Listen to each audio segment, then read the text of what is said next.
Boa noite, nós estamos iniciando aqui pela TV Araucária, canal 14, mais um programa, o Espaço do Cidadão. Lembrando a todos que nós estamos ao vivo, que é 6h20. As pessoas que quiserem acessar aqui por telefone, daqui a pouco pinta aí na tela o telefone ou por e-mail, poderão participar do programa, não diretamente, mas indiretamente, manda lá para o Flávio, como é que eu estou? Manda um e-mail, então manda um bilhetinho e ele passa o bilhetinho aqui para nós para evitar de repente aí um telefone aí desagradável. Como vocês estão percebendo, nós estamos hoje com o empresário Sérgio Zapelon, que aliás fazia anos. Boa noite, Sérgio, tudo bem? Boa noite, professor. Eu não sei, mas eu lembro pelo menos de ter visto assim contato com você quando nós tínhamos com o Heraldo ainda. Você era secretário da prefeitura? Fui secretário da Vitor Hugo de 2001 a 2004. E a gente viajou com o Heraldo quase que o Paraná inteiro. Eles me acharam inclusive na televisão. Posaram aqui em Guarapuava, me viram na televisão, me procuraram. Eu participei, viajei para o estado do Paraná inteiro, que era um dos melhores do Brasil no terceiro setor. Infelizmente faleceu num acidente de carro. E a gente ficou assim uma espécie de sem pai, sem mãe. E não sei se você chega a lembrar do Heraldo. Sim, eu lembro do Heraldo quando vocês estiveram na secretaria. Isso. E o Zapelon, que foi meu aluno, né? Fui aluno. Foi aluno, hoje está na década de 70. Me passou para trás, está fazendo doutorado lá no Uruguai, é isso? Estudo no Uruguai, desde 2006 eu estudo lá e cada vez esse ano eu termino meu doutorado. Empresário guarapuavano, professor universitário, da aula na Faculdade de Guarapuava. Na Guarapuava, O há curso 10 anos. é Administração. Curso de administração. E hoje, para alegria nossa, está aqui uma pessoa super preparada, conhece, já foi gerente de banco, já ocupou vários cargos, e eu tenho certeza que tem muita coisa. Aliás, eu tenho aprendido aqui nesse programa, sabe? Eu confesso que eu fiquei 10 anos assim, meio alheio a questões de Guarapuava. Primeiro, sempre fui, deixando a modéstia de lado, eu fui um professor bastante dedicado, e quando você se dedica ao magistério, é complicado, sabe? A educação hoje é um problema muito sério, também tinha outras atividades, e hoje eu estou aposentado, né? Então procurando assim contribuir de alguma maneira para o cidadão guarapuavano. E podem ter certeza que hoje à noite, conversando um papo com o Sérgio Zapelon, é de muito proveito. Zapelon, como é que você vê hoje a nossa cidade? Vamos falar primeiro, não vamos falar em termos políticos, em termos econômicos. Guarapuava, eu vejo Guarapuava hoje como uma cidade muito boa para se viver. Até já vi, inclusive, algumas estatísticas que mostram, nós temos uma das piores cidades para se viver aqui no Paraná, que infelizmente é Foz do Iguaçu, e falando em questão de segurança. E também vi que Guarapuava é uma das cidades assim, mais tranquilas. Eu sempre falo que, quando eu ia estudar em Curitiba, a gente passava muita vergonha lá, sabe?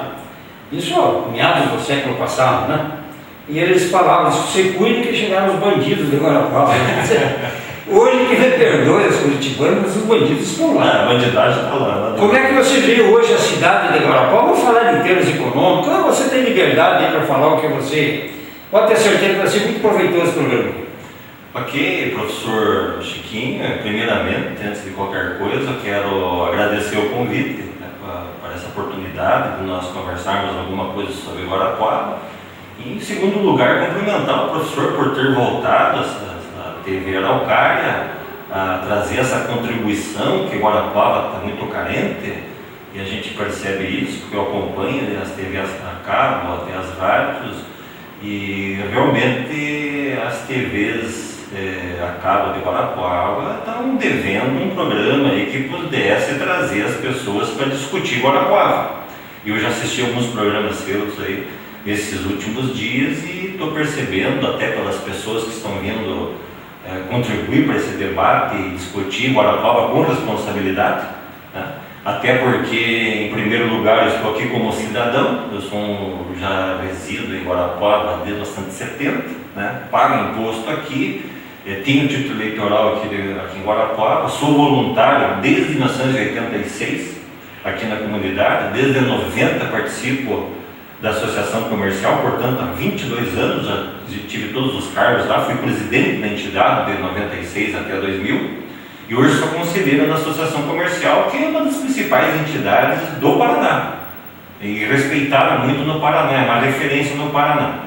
Então eu acho que eu tenho total tranquilidade e liberdade até para aceitar o convite que o professor me fez para que eu pudesse estar aqui então para nós debatermos alguma coisa em relação a Guarapuava. Em relação aquilo que o professor colocou, isso é mesmo uma dúvida. Eu já morei em Curitiba, já morei em Pato Branco, você citou que eu fui bancário, eu fui 12 anos bancário, e você sabe que bancário você que nem cigano, um dia você está numa cidade, no outro dia você está em outra cidade. Mas já morei então em Curitiba, Pato Branco, Foz do Iguaçu, morei 2 anos em Foz do Iguaçu, né, em Maringá também, já tive negócio em Maringá e Pitanga, e realmente é muito difícil você achar uma cidade como Guarapuava para você viver. Realmente Guarapuava tem esse diferencial, principalmente em função do clima, a localização, tem uma série de aspectos positivos que Guarapuava faz com que Guarapuava tenha um potencial fantástico de desenvolvimento. Tá? E aí que está, por exemplo, a minha angústia, né, em relação a esse potencial que nós temos pela localização estratégica, pela história de Guarapuava, enfim, pelo aquilo que Guarapuava fez pelo Paraná em praticamente 200 e poucos anos de história. Eu penso que esse potencial nosso ainda está latente, sabe? O que eu tenho verificado, professor, é que nós temos desenvolvido, tem ocorrido algumas coisas, mas são espasmos. Então, o que a gente não consegue visualizar e dar continuidade, que Guarapuava tenha continuidade num processo de desenvolvimento social, econômico e sustentável. Ou seja, nós temos etapas, né? Normalmente entra um governo, faz alguma coisa, né? Sai aquele governo, esquece o que foi feito, começa uma nova caminhada. Ou seja, eu penso que Guarapuava falta um norte, falta um objetivo estratégico que a gente chama de administração, ou seja, colocar um objetivo que a própria comunidade identifique esse objetivo, as forças vivas, e que faça com que todas as instituições, as organizações do município caminhem em direção a esse mesmo objetivo. Eu acho que esse é o grande dilema, o grande problema que nós temos em Guarapuava. E esse problema tem alguma coisa a ver com política? Principalmente porque nós sabemos, né, a história está aí para registrar, né, quem conduz todo o processo e que faz com que as coisas aconteçam ou não é o processo político, é a política. Por quê? Porque as principais decisões que alteram a vida das pessoas para melhor ou para pior acontecem nas decisões políticas. Tá? E pela nossa história, né, de cerca de 200 anos, mostra que fica se esperando muito, vamos supor, é uma história de muito paternalismo, muito clientelismo, né? O colonialismo ainda é muito forte na nossa cultura, do nosso município e da região, porque Guarapuava, dos 399 municípios que o Paraná tem, 199 pertenceram ao município de Guarapuava, segundo o registro da história. Então a influência de Guarapuava é muito grande por esse Paraná, na nossa região é maior ainda. Então realmente eu penso que o poder político, a classe política, de maneira geral, sem exceções, ainda tem uma grande dívida com relação a essa questão de que Guarapuava realmente encontre esse ponto, este norte, e dê aquele salto quantitativo e qualitativo que nós precisamos. Uma coisa que eu gostaria de bater um papo aqui com você, já citamos aqui a questão do terceiro setor. Me parece que a esposa do presidente Fernando Henrique Cardoso incentivou muito as OCIPs, Organização da Sociedade Civil de Interesse Público. Fizeram uma lei, inclusive, para organizar, né, e para legalizar a questão das OCIPs. As ONGs, etc. e tal. E aonde a gente iria, eu já falei aqui que eu participei, viajei para o Paraná inteiro, por Oral, que eram os melhores do Brasil no terceiro setor, os políticos elogiavam o trabalho, parabéns a vocês, esse é um dinheiro que não tem nada a ver com políticos, que vem diretamente para a sociedade administrar isso aí. É verdade. Mas por outro lado eu vi que o presidente do PDT, vamos citar aí, porque isso é notório, que é ex-ministro do Trabalho, fez um desvio enorme de dinheiro. Como é que se desvia dinheiro de uma ONG?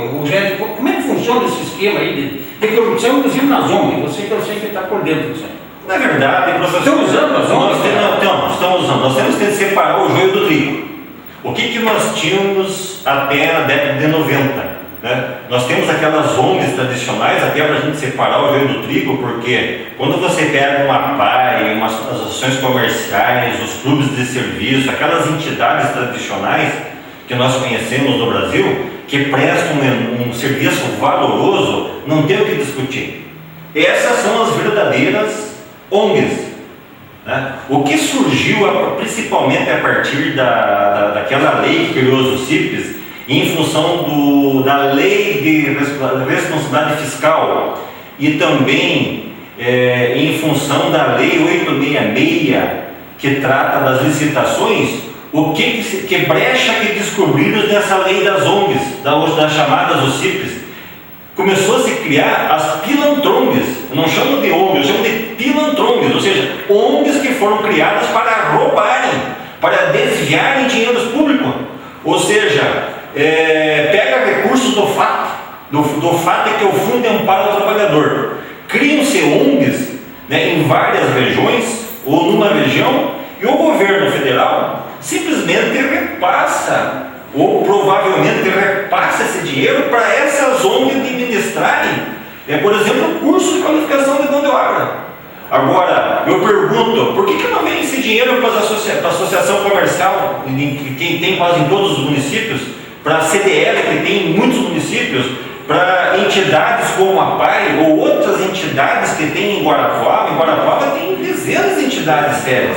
Ou seja, não se criou essas ONGs, colocam lá a esposa como presidente, ou a sogra, ou o cunhado para pagar o periquito, e simplesmente o que eu presumo que seja nada mais nada menos para desviar o dinheiro público. Não entra naquela questão de licitação, de que outros interessados possam e também de maneira legal apresentar propostas para executar serviço. Então, na verdade, foi uma brecha na lei que provavelmente os pilantras, porque a pilantragem não dorme, o professor sabe disso. É verdade. Enquanto o cidadão honesto que participa, que quer fazer alguma coisa, quer transformar o país, o cara tem que descansar, até porque o cara, além de trabalhar na empresa, cuidar da família, ainda é voluntário. Então o sujeito, quando chega em casa, tem que dormir pelo menos da meia-noite até as 6 da manhã. E receber os pilantras da meia-noite às 6 da manhã é horário predileto para os caras montar as quadrilhas, os esquemas para roubar dinheiro público. Então isso é lamentável, mas é importante que nós separemos então o joio do trigo quando se trata de ONG. Existem ONGs sérias, tradicionais, existem pilantrongues. Me diga uma coisa, Zé Pelão, quem é que de direito que fiscaliza essas ONGs? É o Tribunal de Contas, com certeza.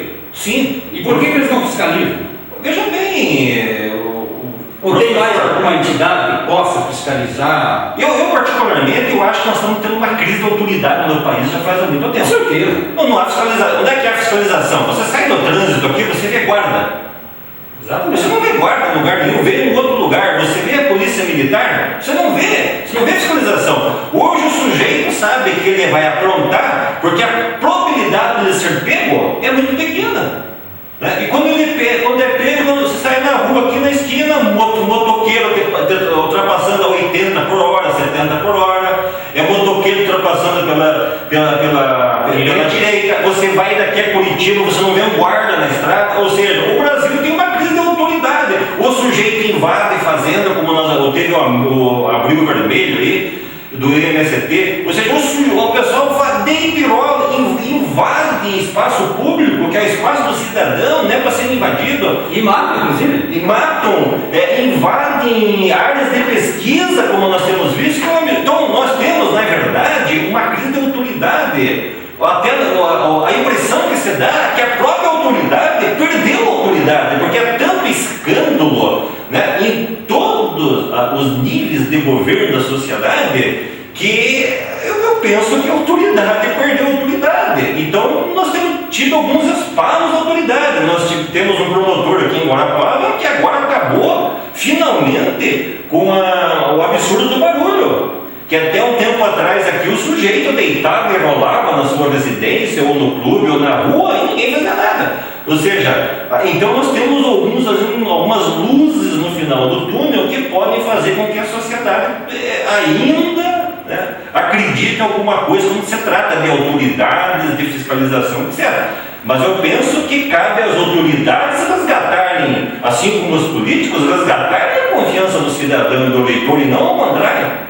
Não é verdade? Nós tivemos um caso triste aqui, eu vou dizer que você não assistiu, mas nós trouxemos aqui a vereadora Eva Charan, muito ética, muito didática, uma pessoa muito educada, por sinal, a respeito do caso aí do Ademir. Eu vou citar aqui porque foi público e notório, né? Sim, é um caso público aí. 30 dias preso, inclusive, né?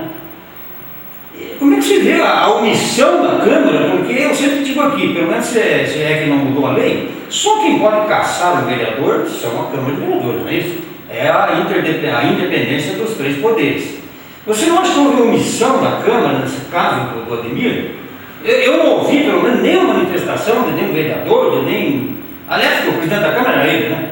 Será que houve influência? O que aconteceu? Eu acho que, lamentavelmente, né, Guarapuava, nesses últimos anos, professor, tem gerado uma série de manchetes e notícias negativas a nível de Brasil e até a nível internacional. Nós tivemos alguns fatos ou acontecimentos. Posso citar em relação àquele atleta lá no ginásio, né, que teve aquela fatalidade lá. E, lamentavelmente, Guarapuava vem colecionando nos últimos anos o que não aconteceu uma época atrás. E Guarapuava era notícia positiva, as pessoas vinham em Guarapuava aqui conhecer projetos e programas. E hoje Guarapuava virou uma referência negativa. Ou seja, a gente que viaja por aí, as pessoas perguntam o que está acontecendo com Guarapuava. Eu vou assistir o Jornal Nacional, lá está lá uma notícia negativa. Isso é lamentável, isso aí atinge a autoestima da população, nos atinge, as pessoas não entendem, né? O cidadão não entende, o cidadão que está pagando imposto, trabalhando, recebendo o seu salário honestamente, contando os centavos para poder até levar comida para a família, o sujeito não consegue entender o que está acontecendo. Claro, a Câmara Municipal de Guarapuava, ela deve uma resposta para a sociedade. Né? Com certeza. E evidentemente que agora nas eleições a população de Guarapuava tem que mostrar o que ela quer, não é verdade? E vai ser o momento de todos os vereadores atuais, né, aqueles que forem concorrer à reeleição, realmente se justificarem perante os seus eleitores e a própria população, né, vão ter essa oportunidade. Mas a sensação que fica é essa, ou seja o que Deus quiser. Né? E nós estamos refém numa situação que, eu não sei, eu só lamento, sinceramente, né? Eu acho que a Câmara Municipal poderia dar uma contribuição muito maior, muito mais positiva. Que, aliás, é a função da Câmara, né? Para fiscalizar. A Câmara serve para quê? Para fiscalizar o Poder Executivo, né? Fiscalizar a cidade, fiscalizar o Poder Executivo e fazer leis que realmente possam trazer benefício ao cidadão. Né? Fora disso, interesse que não tem nada a ver com a população. Pode ser interesse de grupos ou de nichos na sociedade, né? Mas fora isso, a Câmara, na minha opinião, ela existe para fazer leis, né? Para fiscalizar o Poder Executivo, fazer que as coisas aconteçam em Guarapuava e gerar debate, que nem geraram na semana passada, que tem que louvar, né? Onde a Câmara trouxe o debate do Hospital Regional para Guarapuava. Finalmente é isso que Guarapuava precisa. Onde é que estavam os debates em Guarapuava nos últimos 7 anos? Né? Onde é que estão as reuniões? Onde é que estão os conselhos comunitários de Guarapuava? Né? Finalmente parece que a sociedade está acordando, a Câmara Municipal está acordando. Então, de parabéns por essa iniciativa. Acho que a Câmara pode começar a recuperar a sua imagem, se ela não pode cortar na própria carne, mas que comece com atitudes. E essa atitude que discutiu o Hospital Regional de trazer os nossos deputados para sentarem todo mundo em torno de uma mesma mesa e começarem a se comprometer publicamente com a sociedade, até porque não se justifica Guarapuava aí com praticamente do Hospital Regional. Eu não tenho acompanhado, mas tem o Hospital Regional, é um ano político, essas coisas sempre aparecem em ano político. Você acha que essa Câmara tem credibilidade? A população vai ouvir? O maior crime que existe numa Câmara, no Parlamento brasileiro, exatamente é a improbidade administrativa. Sim. Isso foi notório, houve caso gravíssimo ali que foi acusado pelo promotor e a Câmara não se manifestou. Agora, professor... Segundo a vereadora Charan, eles não conseguiram 4 nomes na Câmara para abrir uma uma sindicância, ou para abrir lá, como é que eles chamam aquilo, até para uma CPI, que seria o caso de uma CPI, ou até para caçar direto, já que haviam provas. O promotor, é claro, quando botou um vereador, o presidente da Câmara, 30 dias na cadeia, ele sabia o que estavam fazendo. Mas a Câmara não fez nada, quer dizer, eu imagino a decepção que teve. Sim, não há menor dúvida. E a população de Guarapuava é conivente com isso. A Câmara deve essa resposta para a sociedade, isso não há a menor dúvida. Não é verdade? Por exemplo, eu particularmente eu não sei como é que é os regimentos, como é que funcionam.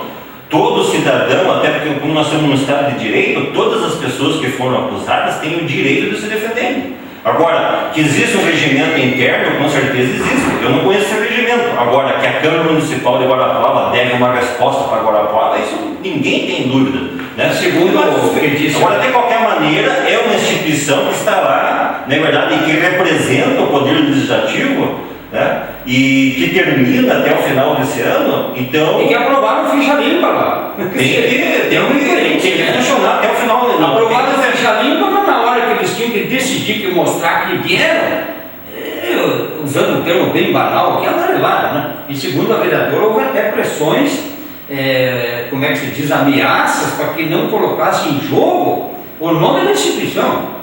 Mas e o povo como é que fica? Não, o nome da instituição já está abalado. Sim, em qualquer lugar do Brasil. Hoje eu estava assistindo no Jornal do Meio-Dia, a Câmara de Curitiba, por exemplo, lá o ex-presidente, o presidente está com acusações lá terríveis, né? Hoje mostraram documentos, é um negócio absurdo. Até quando, né, o brasileiro, o país vai tolerar desvios e de toda a ordem bilionário do poder público? Isso não coloca em xeque a própria liberdade do cidadão? Porque nós já vimos, não sei se você percebeu, no Rio de Janeiro já há um movimento de militares. Sim, nós corremos o risco. Com o nome da Revolução de 64. Nós corremos o risco, porque você veja bem, ontem, se eu não me engano, antes de ontem, o Brasil atingiu 500 bilhões de arrecadação. Lá no postômetro, e ontem era 23 ou 23 de abril. Então, você veja bem, não estamos nem na metade do ano, o governo batendo recordes e mais recordes de arrecadação de impostos, e nós estamos batendo recordes de roubalheira no país. Sim. Agora estourou essa CPI lá do tal de Cachoeira, que falam em coisas assim de arrepiar o cabelo. Até quem não tem cabelo vai ficar arrepiado. Porque são bilhões e bilhões, você envolvendo todos os poderes da República. Então, para onde é que nós estamos caminhando? Né? Eu, sinceramente, me preocupo. Já há pessoas que comentam que têm saudades da Revolução de 64, o que é lamentável, evidentemente. Agora, cabe à sociedade reagir. Reagir agora, nós vamos ter oportunidade das eleições de outubro, reagir contra tudo isso que nós estamos assistindo nos últimos anos. Só queria lembrar que o Cachoeira, né, ele moveu um processo contra o Requião, eles vão trazer o Requião de volta no cenário nacional, né? Ele moveu um processo contra o Requião. Você se lembra que o Requião proibiu aqui no Paraná os jogos? Ele foi... Sim, foi incidido.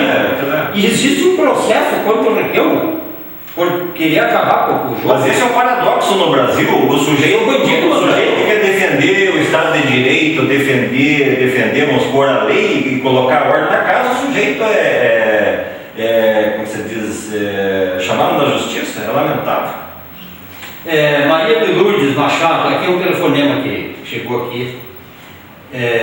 Aqui do centro, parabenizo o programa, uma lição de cidadania. Tá, muito obrigado, Maria de Lourdes Machado. Estamos aqui à disposição para quem quiser participar. A gente ainda está aprendendo a lidar com essa parafernália aí que é a internet, sabe? Todo dia ele dá uma sugestão: Chiquinho, faça isso, Chiquinho, faça aquilo. E eu tenho medo de apertar ali, de fragar uma guerra. Não, mas é bem tranquilo sempre, não tem. E o outro, Carlos Alberto do Centro, comentar sobre o artigo dos Artelon, a construção de marginais e avenidas em Guarapuava. Isso eu fiz um artigo chamado Avenidas Empreendedoras para o Desenvolvimento de Guarapuava. Por quê, professor?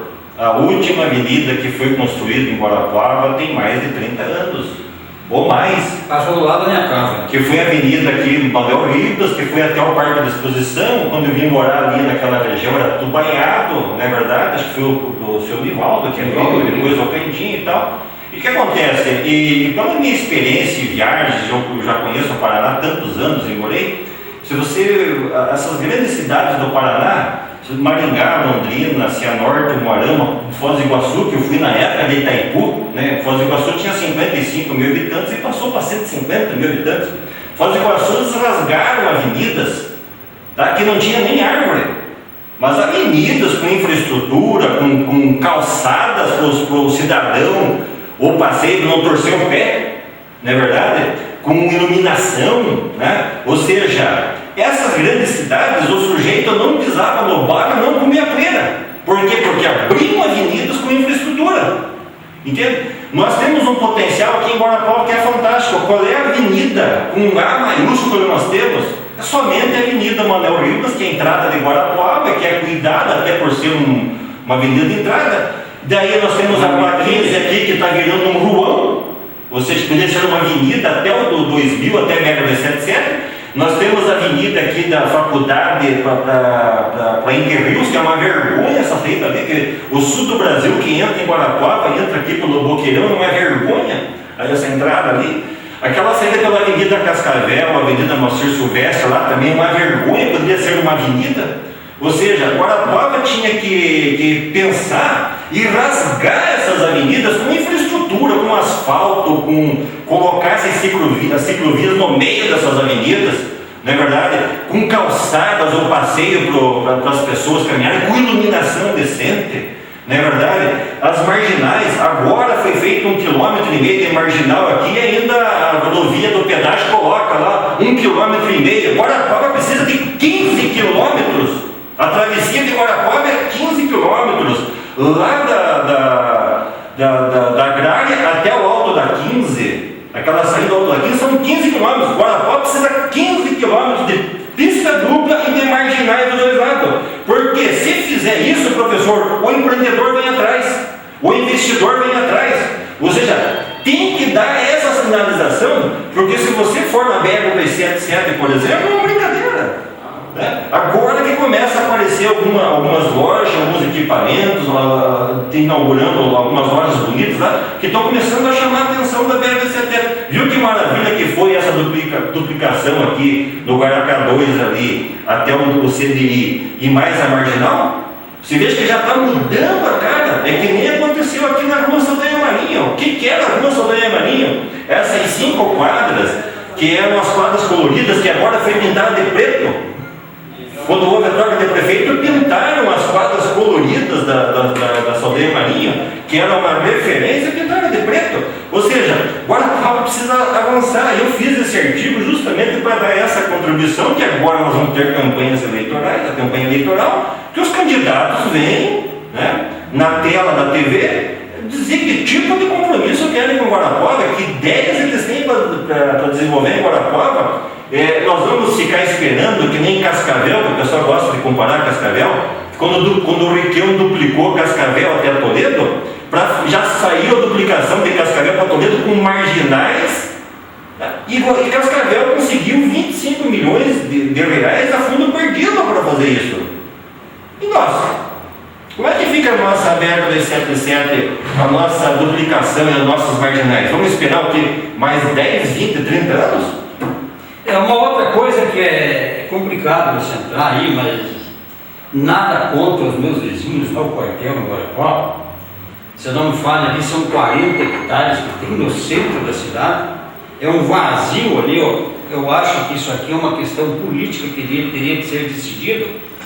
Eu até, por sinal, quero falar que eu adoro meus vizinhos, lá não tem roubo, não tem nada ali, eles pensam que a minha casa é de militar, sabe? E o guarda fica lá 24 horas virado para a minha casa, nunca houve roubo, nunca houve nada, não tenho problemas com os militares.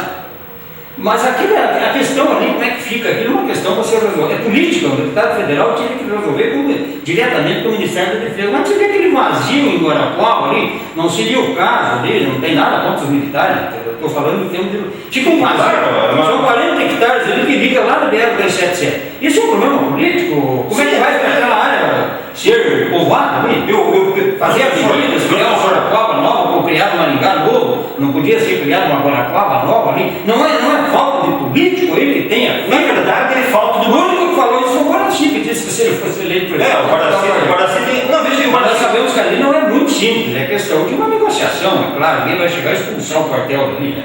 O problema é mais sério. Eu acho que não é uma questão de político A, B ou C. É uma questão de visão da cidade. Veja bem, o Guaraci já tocou nesse assunto. Nós temos alguns equipamentos em Guarapuava, vamos chamar de equipamentos dessas áreas, que precisam ser revistas e fazer um projeto, um planejamento estratégico em cima disso. Nós temos a questão realmente dessa área do quartel, né? Que ele dividiu a cidade, espalhou a cidade, realmente é uma reserva, né, de espaço que Guarapuava tem, que pode ser muito utilizada desde que se faça um projeto onde possa se transferir o quartel, como aconteceu em Curitiba, onde é aquele shopping, ali na Visconde de Guarapuava, onde se possa transferir o quartel para uma área apropriada, que atenda o interesse deles, e que possa ser negociado do Ministério do Exército com o governo, que evidentemente passa pela Câmara Federal para aprovar todas essas negociações. Mas não é só esse problema que nós temos em Guarapuava quando trata-se de analisar esse tipo de equipamento. Nós temos a questão dos combustíveis lá na Vila Bela. Até quando Guarapuava vai permitir que caminhões de várias e várias toneladas ainda entrem em suas ruas e avenidas para buscar combustíveis e para distribuir combustíveis? No nosso praticamente centro da cidade, fica 2 quilômetros, 2.200 metros mais ou menos, se contar do centro até lá onde ficam os depósitos de combustível, até por uma questão de segurança, aquilo tem que ser tirado lá. Nós temos a questão da FIPAL, lá naquela região lá do CDTEG, até quando aquilo foi permitido, né, de um erro, né, de falta de visão. Provavelmente se permitiu a construção daqueles silos. Como é que vai mudar o negócio aqui? Aquilo tem que sair de lá.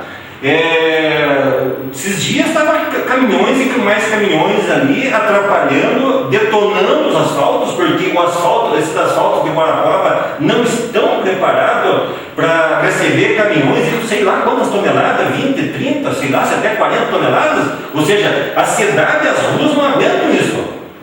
As ruas não estão preparadas para isso. E nós temos a questão da ferrovia. Até quando essa ferrovia vai passar por dentro da cidade e que divide a cidade? Vamos dar um exemplo. Maringá, por exemplo, pegou lá a ferrovia e passa por baixo da cidade. Aonde era a ferrovia, fizeram um novo centro de Maringá com 2 avenidas, né, e prédios e equipamentos urbanos sendo instalados. Guarapuava precisa pensar. Agora, mudar o quartel, mudar a Vipal, mudar, por exemplo, resolver essa questão da ferrovia, não é coisa de 1 ou 2 ou 3 anos. Agora, a cidade precisa enxergar isso, as forças vivas de Guarapuava precisam enxergar isso e precisam começar a discutir, debater. Porque nós não temos visto isso em Guarapuava. Por isso que eu cumprimento o professor por esse programa. Entende? Eu gosto de Guarapuava, estudo a respeito do desenvolvimento econômico e social, sustentável, regional, e estou angustiado, porque nós tivemos uma época de muito debate, muita discussão, e esse capital social que foi gerado ali simplesmente murchou, você fica só muitas vezes vendo aquela conversa mole para dormir, coisa, entende, que não vai transformar a nossa realidade social e econômica.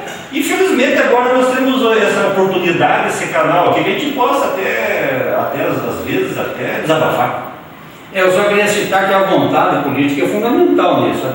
Sim, sem dúvida. Eu lembro que o bispo de Guarapuava, o falecido, o bispo Dom Frederico Helmas, conheceu ele, né? Muito visionário. Exatamente, foi ele quem, aliás, o ministro Portela de Educação do governo Collor esteve na casa do bispo. Eu estava lá. Isso, sem participação, nós estávamos numa reunião com o Rafael Greco, daqui a pouco chegou o futuro ministro da Educação e ninguém sabia. Chegou e falou para o bispo: o que o senhor quer para Guarapuava? Dom Frederico Ramos, foi ele quem trouxe o CFEP, ele pediu: eu quero 3 coisas para Guarapuava. Eu lembro que ele disse: escola, escola e escola. Ele pediu um CFEP, que está lá, o primeiro na era Collor, que veio daí através do falecido deputado Hélio Lavec. Exatamente. E aí criou-se o CFEP, que não é criação de nenhum político, foi o Dom Frederico Helmes, e mais uma escola, uma coisa para drogar, uma coisa assim que nem do papel não saiu. E eu lembro que mandaram, tem deputado federal, mandaram chamar o Hélio Lavec. O Hélio Lavec veio lá e diz: olha, eu conversei lá muitas vezes com o deputado Hélio Lavec, diz: olha, porque eu levei mais ou menos uns 3 caminhões de erva mate aqui da 80 linha, para distribuir no Congresso Nacional para a gente aprovar, e eles vão vontade política, né? Sim, está lá hoje o CDTEG, não sei por Só que é preciso resgatar, professor, que o Cefet não saiu. Sim, não saiu por questões políticas. Questões políticas. Agora que saiu o Cefet em Guarapuava, depois de 20 anos. É bom lembrar que não saiu, o problema ali, a briga foi por causa do nome. Que é essa Universidade Federal de Tecnologia que nós temos agora aqui em Guarapuava, que saiu agora. Esse era o antigo Cefet, que não saiu. Aliás, uma levou 20 anos para Guarapuava ter o Cefet. Igual levou 150 anos para ter uma faculdade e 170 anos para ter uma universidade. E Guarapuava perdeu muito com isso. Eu não sei por que o Vitor Hugo, se fez parte do governo dele, quando entrou lá, não deu continuidade ao Cefet. Hoje a universidade. Não. O que ocorreu foi o seguinte: eu sei bem. Eu sei que a briga foi por causa do nome. Professor, o Célio Cunha era presidente da Associação Comercial e nós recebemos, isso consta em ata, está em ata na Associação Comercial, nós recebemos a visita do deputado Eder Lavec, ele veio dar uma palestra para nós, tem assinatura dele no livro de visitantes ilustres, o seu Hélio, né? Ele veio dar essa palestra. Nesta palestra, isso consta em ata da entidade, é só buscar nos arquivos. Ele contou a história do Cefet, como que ele conseguiu, né, você já colocou alguma coisa, como que ele conseguiu, a dificuldade que foi para ele trazer o Cefet para Guarapuava. Por questões políticas, o seu Hélio não teve apoio na reeleição, ele não foi reeleito e o Cefet não saiu do papel. Em 97, mais ou menos, isso consta em ata na Associação Comercial, eu era presidente da Associação Comercial, eu recebi um grupo de estudantes da Unicentro, tá? Me ligaram, eu não conhecia, né? Uma das estudantes era até a filha do Bispo Briscovite, que é conhecida aqui em Guarapuava, eu atendia, não sabia quem ela falou, eu atendo, nunca, as portas da SIG, nunca, não tem tramela, tá entendendo? Recebemos todo mundo, e chegou esses estudantes, o negócio é o seguinte, a Unicentro está com um problema de expansão, a Unicentro, ela foi reconhecida em 95 e 96, ou seja, até então ela não tinha autonomia como universidade. Ela tinha uma meia dúzia, 8 ou 10 cursos e não tinha como se expandir para onde, no centro. Só se expulsasse o padre Salvador da Santa Cruz, da igreja. Né? Era mais fácil o padre Salvador, ele era muito empreendedor, ele tirar o centro do que onde centro tirou o padre Salvador daqui. Você conheceu o padre Salvador e sabe, né, da capacidade, né? Eu só quero lembrar uma coisinha. E daí, o que aconteceu? Começou essa discussão daquele espaço lá que estava abandonado, era um vassoural. Mas o Vitor Hugo sendo o meu partido do Fernando Henrique não podia ter... Não, mas ele assumiu o CDTEG. Daí o que acontece? Foi provocada uma discussão, embora por isso está registrado. Então, por que eles não recriaram o Cefet? Mas você perdeu, não é questão de recriar, acontece, você sabe, quando há emendas no governo federal, então, existem prazos, existe uma série de prazos. Moral da história. Você perde os prazos. Lembre de ter o prejuízo que deu aos nossos jovens estudantes em Guarapuava. 20 anos. 20 anos de atraso, que é pior. Irreversível, gente. Muita gente quer... Eu queria lembrar uma coisa aqui, estava uma pessoa autorizada para isso. A própria Unicentro, não Unicentro, a FAFIG, né? Não é criação do deputado de Guarapuava, gente. Não quiseram criar a FAFIG, né? FAFIG, a FAFIG aqui em Guarapuava. Os políticos não acreditaram. Essa proposta veio de um deputado lá de Pato Branco. Foi o Jacinto Simões, não é isso? A criação da faculdade da FAFIG foi do doutor Jacinto Simões, que os nossos políticos guarapuavanos não acreditaram. Guarapuava não tem tradição de cultura, uma cidade papapá. E a FAFIG foi criada no projeto. Mas, professor, nós podemos, numa próxima oportunidade, falar um pouco mais do CDTEG, a grande história do CDTEG. O CDTEG é um divisor de águas em Guarapuava. Sim, com certeza. A menor dúvida. E o Vitor Hugo viabilizou o CDTEG e viabilizou a veterinária e viabilizou a agronomia, que fazia 20 anos que o seu Nivaldo tinha criado a Fundação de Guarapuava. E ele Eu só queria, no finalzinho do programa, só queria lembrar que o Vitor Hugo, isso que eu queria saber, ele não conseguiu recriar o CEPET. Aí ele se obrigou a criar o CDTEG. O CDTEG. Ele viabilizou também, que veio da medicina veterinária e a agronomia, e daí a Unicentro também. Menos pior, porque eu quando estava na rádio, pedia para o pessoal do cemitério, invadam aquilo lá, o que tem que ficar lá jogado fora para trás. Ainda bem que eles não sabiam, senão eles tinham invadido. Mas eles ouviam o programa, não invadiram, ficaram com medo de alguma coisa. Achavam que era do exército. Sabe, Pelon, foi um prazer tê-lo aqui, eu acho que o pessoal gostou muito da tua participação aqui no programa.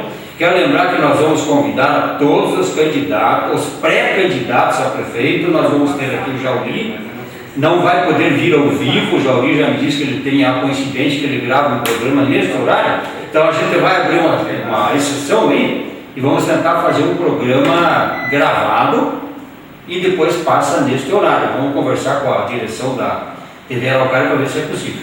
Mas fica aí, vamos fazer todos eles aqui. Reprise hoje às 11h30. É a reprise desse programa hoje às 11h30. Mas fica aí para todas as despedidas. Grande e abraço. um convite para que você venha mais vezes aqui. Que eu acho que Professor, mais uma vez parabéns. Eu que agradeço pela oportunidade e é isso aí, Guarapuava precisa de um canal para debater a nossa realidade. Parabéns e conta comigo.